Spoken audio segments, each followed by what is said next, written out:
नमस्कार फ्रेंड, स्वागत आहे तुमचं आजच्या डेटाच्या या ॲनालिसिस व्हिडिओमध्ये.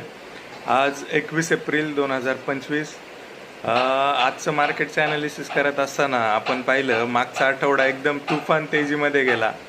ऑलमोस्ट 1800 पॉईंटची रॅली त्या ठिकाणी वन सायडेड रॅली आली आणि हे डेटामध्ये इंडिकेट होत होतं. आपण प्रत्येक वेळी आपण ते त्यावेळी आपण डिक्टेट करण्याचा प्रयत्न केला आहे. तर बघूया आजच्या दिवसासाठी काय अप्रोच असला पाहिजे.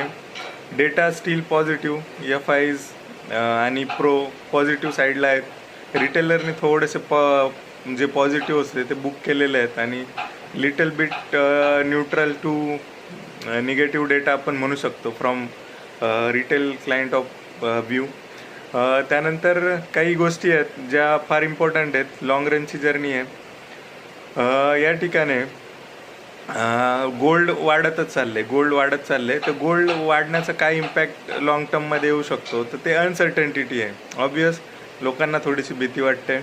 जसं जसं मार्केट स्लो डाऊन होईल त्यावेळी गोल्ड वाढेल आणि गोल्ड वाढलेलं आहे.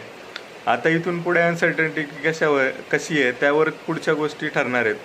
तर आपण इंट्राडे ट्रेडिंग करत असताना किंवा काही पुढची डायरेक्शन हे करताना आपल्याला जोपर्यंत संकट येत नाही किंवा डेटामध्ये काही मेजर चेंजेस होत नाही तोपर्यंत आपण ह्या ट्रेंड आणि ह्या गोष्टींकडे दुर्लक्ष करा.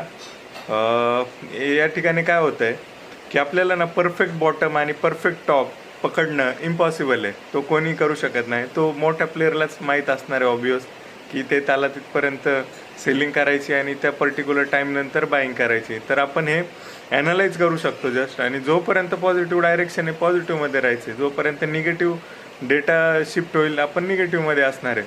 तर ह्या पद्धतीचा अप्रोच आपल्याला इथून पुढे ठेवावा लागणार आहे. आणि इंट्राडेचं जे कॉल पुट आहे, बाय केलं सेल केला ह्या गोष्टी बंद कराव्या लागणार आहेत. तोपर्यंत पैसे बनवू शकणार नाही आपण. जोपर्यंत बाय आणि सेलच्या चक्करमध्ये अडकू तोपर्यंत वाटोळच आहे, समजून घ्या. हे गेमच त्यांनी अशासाठी बनवलेली आहे की ब्रोकर्स आणि ह्या इंडस्ट्रीला लिक्विडिटी मिळेल आणि ते लोक बाय सेल करून हे करतील. तर आता हे लोक जे एफ आयज आणि प्रोज आहेत हे बाय सेल करत नाहीत का, तर ते करतात. तर त्यांना हेवी क्वांटिटीमध्ये एंट्री घ्यावी लागते आणि हेवी क्वांटिटीमध्ये बाहेर पडावं लागतं. तर ते असं आज आत्ता घेतलं आहे आणि तासाभरात विकलं आहे अशा पद्धतीचा अप्रोच नसतो.